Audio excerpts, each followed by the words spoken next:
বিয়ে বিয়ে করে বউ নিয়ে এসে বাড়িতে রেখেছে, রাতে হবে তার সোহাগ রাত। রাতে কি হবে?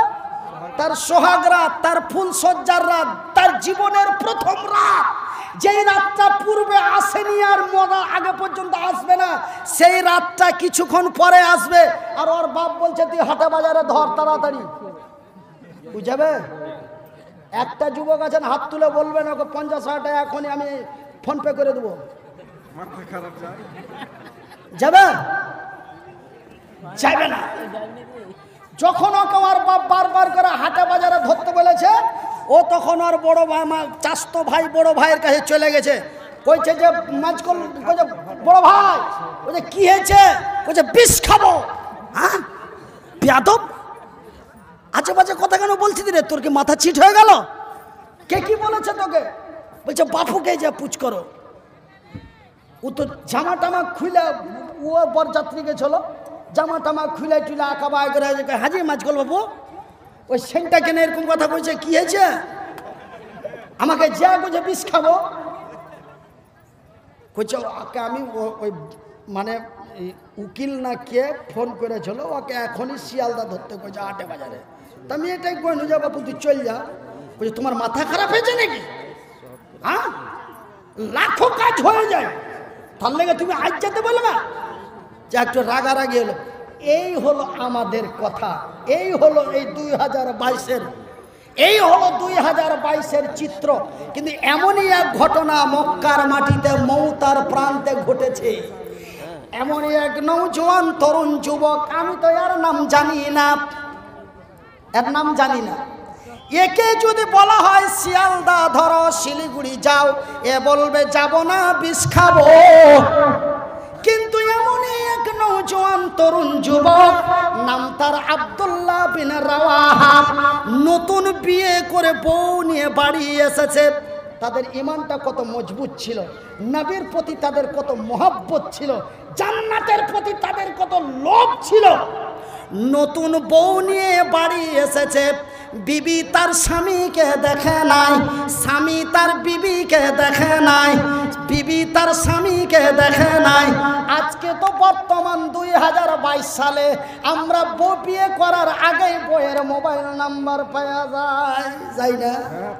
পাওয়া যাচ্ছে ভাই গো।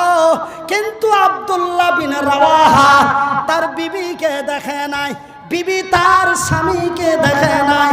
আব্দুল্লাহ বিন রাওয়াহা সে বিয়ে করে বাড়ি নিয়ে এসেছে। রাত্রে হবে তার সোহাগ রাত, সন্ধ্যা লাগলেই হবে তার বাসর রাত, সন্ধ্যা লাগলেই হবে তার জীবনের প্রথম রাত, জীবনের সবচাইতে মূল্যবান রাত।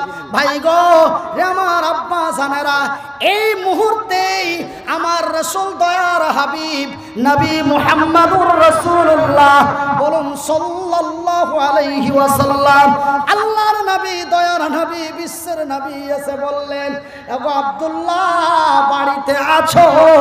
আমার নবী এমনই ডাক দিলেন, আব্দুল্লাহ বাড়িতে আছো?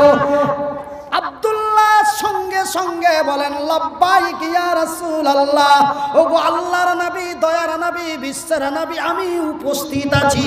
বলে আব্দুল্লাহ রে, 1 মিনিট লেট করো না, তাড়াতাড়ি বাড়ি থেকে বেরিয়ে যাও। মৌতার প্রান্তে যে লড়াই হবে, সেই লড়াইয়ের ময়দানে তোমাকে কমান্ডারের দায়িত্ব দেওয়া হয়েছে, তোমাকে সেনাপতির দায়িত্ব দেওয়া হয়েছে। আব্দুল্লাহ রে বাড়িতে আর থেকো না, তৈরি হয়ে বেরিয়ে যাও। যখনই নবীর আওয়াজটা আব্দুল্লাহর কানে গেল, আব্দুল্লাহ 1 মিনিট লেট করলেন না, ব্যাগ ঝোলা পটলা পাটলি নিয়ে উল্টো পিঠ দিয়ে নবীর ডাকে চলে গেল। বিবি তার পিছন থেকে ডাক দিচ্ছে, প্রাণের স্বামী যান, বিদায়কালে শেষের বেলায়, বিদায়কালে শেষের বেলায় একটু দেখা দেওয়া যাবে না? একটু কি চেহারাটা দেখতে পাবো না? আব্দুল্লাহ উত্তরের জবাব দিয়ে বলে, না রে বিবি না, আমি তোমার সাথে দেখা করতে পারি না। কেন? আমার নবীর ডাক এসেছে, আমাকে ময়দানে যেতে হবে, আমাকে কমান্ডারের দায়িত্ব দেওয়া হয়েছে, আমাকে সেনাপতির দায়িত্ব দেওয়া হয়েছে। বিবি রে তোমার সাথে দেখা করতে পারি না। কেন গো স্বামী জান? বলে বিবি রে, তোমার সাথে দেখা করতে যে তোমার সুন্দরী রমণী মুখখানা দেখে, তোমার মুচকি হাসি দেখে, তোমার টানা টানা চোখগুলি দেখে যদি আমি তোমার মহব্বত প্রেমে পড়ে যাই আর তোমাকে ছেড়ে যদি না যায়, আমার রাসূল দয়ার হাবিব ময়দানে দেখবে আমার আব্দুল্লাহ কইরে, তখন আমি আমার রাসূলকে কি জবাব দিব? না রে বিবি না, আমি তোমার সাথে দেখা করতে পারি না। হাইরে সবুরকারিনী ধৈর্যধারিণী বিবি সাহেবা, হাইরে সবুরকারিনী ধৈর্যধারিণী জিহাদি মহিলা উত্তরের জবাব দিয়ে স্বামীকে বলে, ওগো স্বামী জান, আল্লাহর কসম দিয়ে বলি, সৃষ্টিকর্তার কসম দিয়ে বলি, আমি তোমাকে কোনো প্রেম নিবেদন করব না, আমি তোমারে কোনো মুচকি হাসি দেব না, আমি তোমাকে কোনো ভালোবাসার দৃষ্টিতে দেখব না।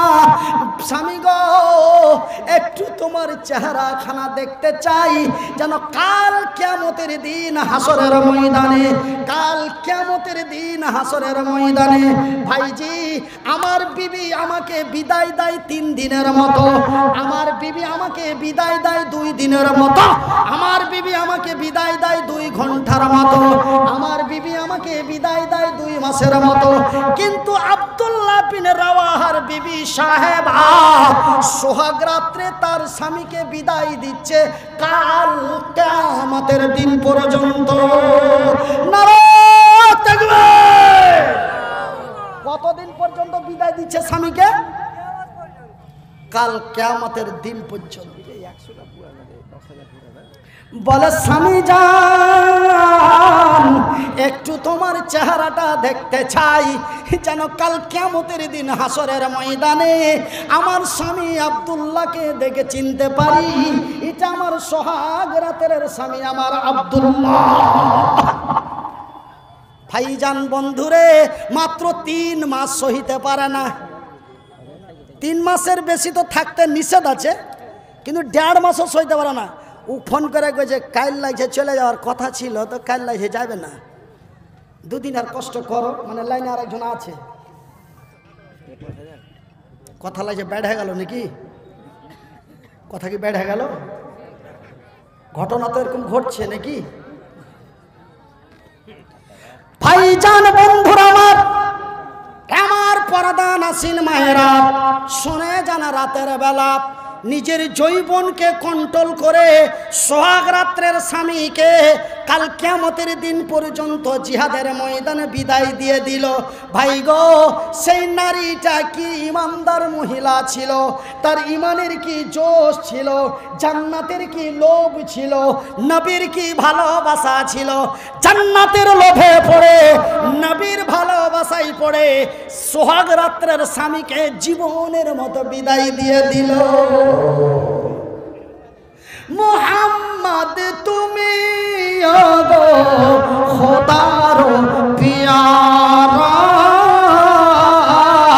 আমি নামের তুমি নয়নের তারা, নয়নের তারা, এসেছিলেন তুমি ওগো, এসেছিলেন তুমি ওগো সেই নিশিরাতে, মুখেতে খোদার বাণী কোরআন নিয়ে হাতে, তবু সবু গমনিতে দিয়েছিলেন পাহারা, তোমারি মধুর টানে, তোমারি মধুর টানে এই দিল পারা পারা। মুহাম্মদ তুমি ওগো, মুহাম্মদ তুমি ওগো খোদার পিয়ারা, আমি নামাইর তুমি নয়নের তারা। আমার ভাইয়ের, আমার বন্ধুরা, এই ছিল তাদের ইমানের স্পিরিট, এই ছিল আল্লাহর প্রতি তাদের ভরসা, এই ছিল তাদের নবীর প্রতি মহাব্বত, এই ছিল তাদের জান্নাতের লোভ। শহীদ যদি হয়ে যায়, আমার রাসূল দয়ার নবী বিশ্বের নবী বলেছেন, যারা মদের বিরুদ্ধে, সুদের বিরুদ্ধে, অন্যায়ের প্রতিবাদ করে সত্যের পতাকা হাতে নিতে যে যারা শহীদ হয়ে যায়, তাদের বিনা গোসলে দাফন করা হয় এবং তাদেরকে বিনা হিসাবে আমার আল্লাহর জান্নাতে দেয়। নারে তাকবীর! তারা বিনা হিসাবে আল্লাহর জান্নাতি, তারা বিনা হিসাবে আল্লাহর জান্নাতি। ভাইজি আমার আব্বা জানেরা, এবং যারা মদের বিরুদ্ধে, সুদের বিরুদ্ধে, অন্যায় অবিচার অত্যাচার নির্যাতন ধর্ষণের বিরুদ্ধে যারা লড়াই করে মারা যায়, তাদের রক্তাক্ত অবস্থায় দাফন করা হয়, তাদের জন্য গোসল নয়। একটা বাইরা মুছু দিয়ে আগে ফোন করে গিয়ে সুদা সুদা চিঠি পাঠিয়ে দিয়েছে, কোচা হানজালাকে যে গোসল করা হয়েছিল। তো প্রশ্নটা আরো ওয়াজ শোনার লেগে করলে না, ও বেড়া পাকা মধ্যে গেলে 3 পাতা পড়েছে দিয়ে মুচুদ্দি করে যে হ্যাঁ এত লোকের মধ্যে ছোট মুরলিকে প্রশ্ন করতে পারি, এটা মনে করে করলে আমি আর চিঠিটা পড়ে দেখে বুঝতে পারি কিচ্ছু নয়, ই ওয়াজ আরো বাড়াইবার লেগে এটা মানে যে কি আমাকে উস্কে দিলে যে বিনা হিসাবে গোসল দেওয়া হয়, কিন্তু হানজালাকে কেন গোসল দেওয়া হলো? হানজালাকে কেন গোসল দেওয়া হলো? আমি এটাও আপনারাকে বলবো, একটু ধৈর্য ধরেন আমার মায়েরা, অনেক রাত্রি, আপনারা আরেকটু ধৈর্য ধরেন। মাশাআল্লাহ। তো ভাইজান, আপনারা আব্দুল্লাহ বিন রাওয়াহার কথা শুনলেন। এবার আমি যখন প্রশ্নের মধ্য দিয়ে হানজালার কথা এসে গেল, তখন আমি হানজালার কথা বলবো ইনশাআল্লাহ। হানজালার কথা বলবো নাম্বার 1। নাম্বার 2, আমাদের ইমানটা কোন জায়গায় গেছে, জায়গাটার নাম কি? নাম্বার 3, যে ওরা বিজয় হলো, এরা পেদানি কেন খেলো? এই 3টা কথা আপনারাকে বলবো। তবে ভাইজান, এই 11টা যে 12টা থেকে